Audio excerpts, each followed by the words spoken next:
Have you ever wondered what happened to Mad Max 2? Reports and whispers suggest it was in the works. Today we'll unravel the mystery, from leaked details to hidden connections with the Furiosa movie. So let's uncover why the sequel might still be alive, or why it could be stuck in development hell forever. Alright, let's give a quick recap of the original game. This wasn't just another open world. It was Pimp My Ride Wasteland Edition. The car customization was the star of the show. Spikes, flamethrowers, giant ramming grills. It was less about speed and more about turning your ride into a mobile weapon of mass destruction. The combat felt heavy and fluent, and because of the wide variety in finishers, it stays fun throughout the game. But it wasn't all sunshine, or rather scorching wasteland heat. The missions got repetitive fast. Destroy this, collect that. By hour 10, I was starting to think that Mac should have started charging for all the chores he was doing.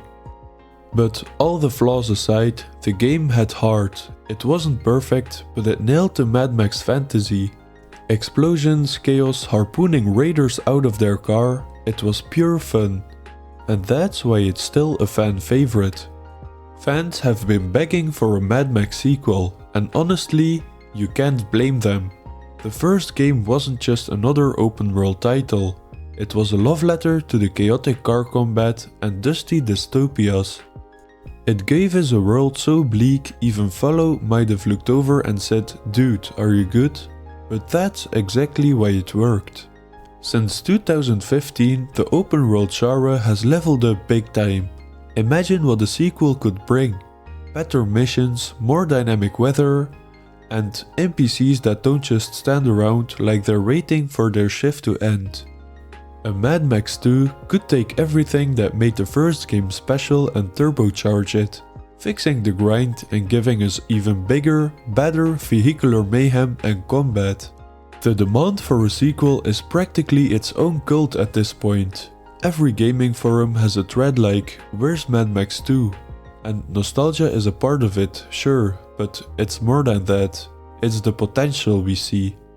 We all know the first game was good, but a sequel could be legendary. Let's talk about the juicy stuff, the rumors and whispers about Mad Max 2. Back in 2022, the internet went wild over a rumor that Avalanche Studios, the same wizards behind the first game, were conducting photogrammetry sessions for a sequel. For those unfamiliar, photogrammetry is a fancy word of saying, "We're making the game look so real you'll feel the sand in your teeth." So naturally, fans were pretty hyped. But then, silence. It's like they dropped the mic and walked out of the room, leaving us all to speculate wildly. It could be that pre-pandemic work may have been shelved or delayed, which honestly feels like the story of every project in the past few years. There still have been no official comments on this, and in gaming, no news doesn't always mean bad news. Sometimes it's the industry's way of saying, "Shh, we're cooking something up." Fans have clung to this silence like a lifeline. No comment has been interpreted as not yet.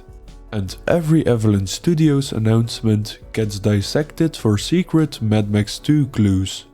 Let's take a look at what Avalanche Studios is up to these days. Because they're not exactly sitting around twiddling with their thumbs. Right now, they're developing Contraband, an open-world co-op game that sounds like it's all about heists, smuggling, and hopefully chaos. It got potential, but here's the thing. Working on a massive project like this could explain why we haven't heard anything about Mad Max 2. So here's where it gets interesting or frustrating, depending on how you look at it. Does Avalanche even have the time to juggle two major open world games? Historically, studios tend to pour all their resources into one big project at a time. And while Contraband sounds fun, it's not the same as a sequel to Mad Max. A franchise that already has a loyal fanbase and unfinished business. And then there's the question if Avalanche even wants to revisit the Mad Max universe. On one hand, it's a no-brainer. They nailed the tone, the gameplay and world building in the first game. But on the other hand, if they're shifting focus to new IPs like Contraband, maybe they feel like they've already did what they wanted to do with Mad Max.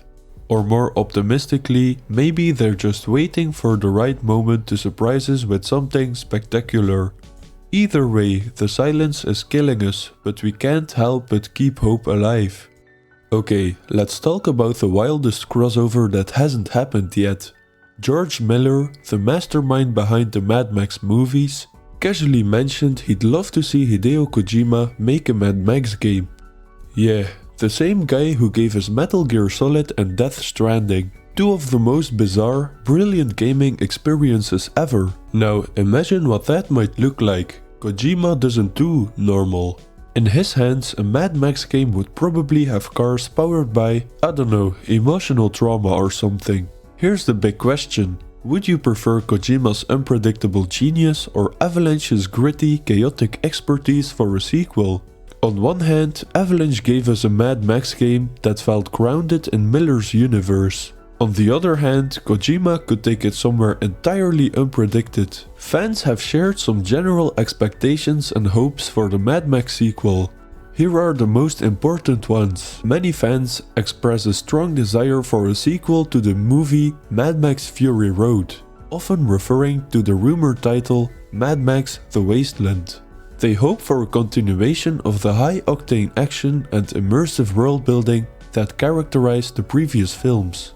Some discussions revolve around which character should be central in a sequel.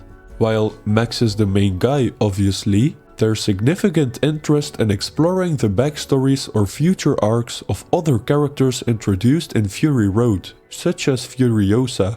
Fans speculate on potential themes that a sequel could explore, including deeper dives into the societal structure of the post-apocalyptic world. We could also see the backstories of certain factions, or the environmental catastrophes that led to the world's current state.